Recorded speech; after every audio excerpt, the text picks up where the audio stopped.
আসসালামু আলাইকুম, চলে আসলাম আরও একটি ব্লগ নিয়ে আপনাদের সামনে। আর এখন আমি আছি ঠিক পোস্তগোলা ব্রিজের উপরে।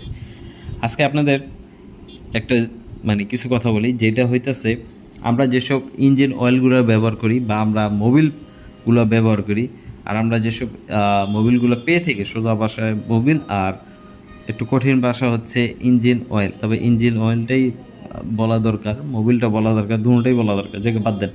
তো তিনটার ধরনে, যেটা হচ্ছে মিনারেল, সেমি সিনথেটিক, আর একটা হচ্ছে সিনথেটিক। তো তিনটার মধ্যে তিনটাই কিন্তু আলাদা আলাদা ভাবসাব আছে। তো ফার্স্টে যখন আমরা মোটরসাইকেল রাইড করতাম বা ব্যবহার করতাম, তখন তো অতটা আইডিয়া ছিল না যে আসলে মোবিল সম্বন্ধে বা বাইকের ইঞ্জিন অয়েল সম্বন্ধে অতটা ধারণা আমার ছিল না।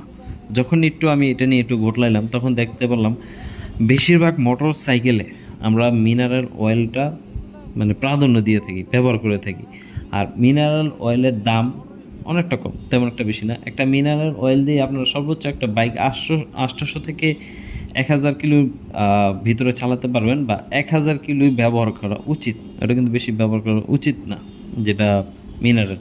আর যদি সেমি সেন্সিটিভটা আপনারা ব্যবহার করতে চান, সেটা হইতেছে মিনারেল অয়েল আরও কয়েকটা ধাপ বিশোধন করে এর সাথে এডিটিভ যোগ করে সর্বশেষ সেমি সেন্সিটিভ অয়েল তৈরি করা হয়। এর দামের কথা যদি বলি, এর দাম মিনারেল অয়েলের চেয়ে বেশি। সাধারণত সেমি সেন্সিটিভ ইঞ্জিন অয়েল 1200 থেকে আপনারা 1500 কিলো ব্যবহার করতে পারবেন। আমি আসলে কথা বলে একটু কপি করছিলাম, একটু বুঝতে অসুবিধা হয়েছিল। তো সাধারণত আমরা যে সেমি সেন্সিটিভ ইঞ্জিনটা ব্যবহার করে রয়েছে, মিনারেল আর সেমি সেন্সিটিভ দুটো মিলে একটা হয়েছে। আর যেটার কারণে হচ্ছে 1200 থেকে 1500 কিলো চালানো যাবে, মোটামুটি আপনারা চালাতে বাইক নিয়ে ঘোরাফেরা করতে পারবেন। তো 3 নম্বর ধাপে, যেটা হচ্ছে সিনথেটিক অয়েল।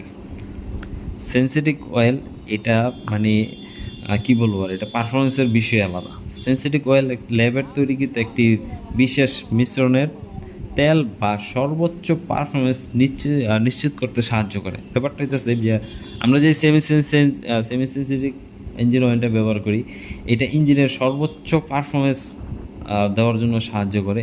আর এটির দাম তো তুলনামূলকভাবে বেশি, এটা আমরা জানি, আপনারা সবাই জানেন। সাধারণত যে লিকুইড বাইকের সেমি সেন্সিটিভ খুব বেশি ব্যবহার করা হয়। লিকুইড বাইক বলতে যেমন R15 যেগুলো আছে, একটা সেমি সেন্সিটিভ অয়েল দিয়ে আপনারা মিনিমাম 1000 থেকে 3000 কিলো পর্যন্ত বাইক রাইড করা সম্ভব।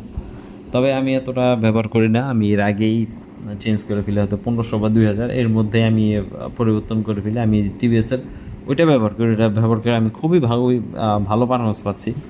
তাছাড়া আপনার মতুলের পাবেন।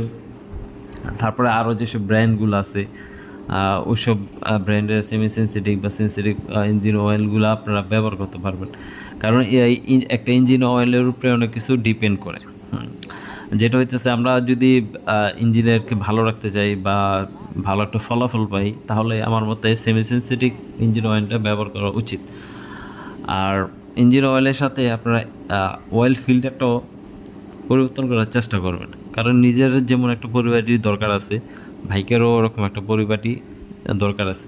আরেকটা জিনিস, আপনারা ইঞ্জিন অয়েল কীভাবে বুঝবেন যে এটার টেম্পারেচার ফুরে আসছে বা এটার দৌড় ফুরে আসছে, সেটা আপনারা যদি বাইকের যখন ইঞ্জিন অয়েলটা চেঞ্জ করবে, তখন এর আগে যদি চেক করে দেখেন যে ইঞ্জিন অয়েলের কালারটা চেঞ্জ হয়ে আসছে বা মোবিলের কালারটা চেঞ্জ হয়ে আসছে, একটু কালো কালো হয়ে আসছে, আপনারা চাইলে তখনও চেঞ্জ করতে পারেন। আসলে প্রত্যেকটা জিনিস নিজেরাই করতে পারেন। এগুলো যেই বিষয়গুলো আমি আপনাদেরকে বলতেছি, একটু মোচড়ে চলে আসছি। এটা হচ্ছে স্বাধীনতা চত্বর, যেখানে মানে আমি যখন বের হয়েছিলাম দেশ স্বাধীনের সময়, তো ঠিক এইখানে অনেক মানুষের আসা যাওয়া ছিল। তারপরে এইখানে ছাত্ররা ছিল, ছাত্র, তারপর আলেম, মাদ্রাসার ছাত্র, স্কুলের ছাত্র, সবাই ছিল এখানে।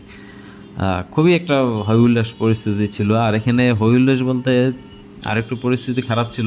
এখানের মধ্যে একটু অগ্নিসংযোগ করা হয়েছিল, যেটা হচ্ছে র্যাবের গাড়ি আগুন দিয়ে দড়ি দেওয়া হয়েছিল। ঠিক এটা কিন্তু যাত্রাবাড়ি, আর তার সামনে যে পুলিশের যেই হেডকোয়ার্টার আছে যাত্রাবাড়ি, ওইখানে কিন্তু আগুন দিয়ে জ্বালিয়ে দেওয়া হয়েছিল।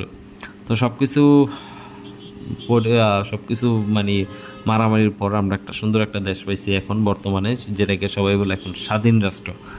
তো যাই হোক, আমি যে বিষয়টা নিয়ে আলোচনা করতেছিলাম, ঠিক এই বিষয়গুলো, এই দিকগুলো যদি আপনারা খেয়াল রাখেন, আমার মনে হয় আপনাদের বাইকগুলো অনেকটা ভালো থাকবে। আর কথাগুলো ওইভাবে বুঝে বলতে পারতেছি না, কারণ এই শরীরটা একটু কেমন জানি লাগতেছে। তো আশা করি আমার ভিডিওগুলো ভালো লাগবে, আর যদি ভালো লাগে চ্যানেলটা ঘুরে আসতে পারেন, চ্যানেল সাবস্ক্রাইব করতে পারেন। যারা করেছেন তাদেরকে অসংখ্য ধন্যবাদ। বিদায় নিচ্ছি এখান থেকে, দেখা হচ্ছে পরবর্তী ব্লগ নিয়ে। আল্লাহ হাফেজ।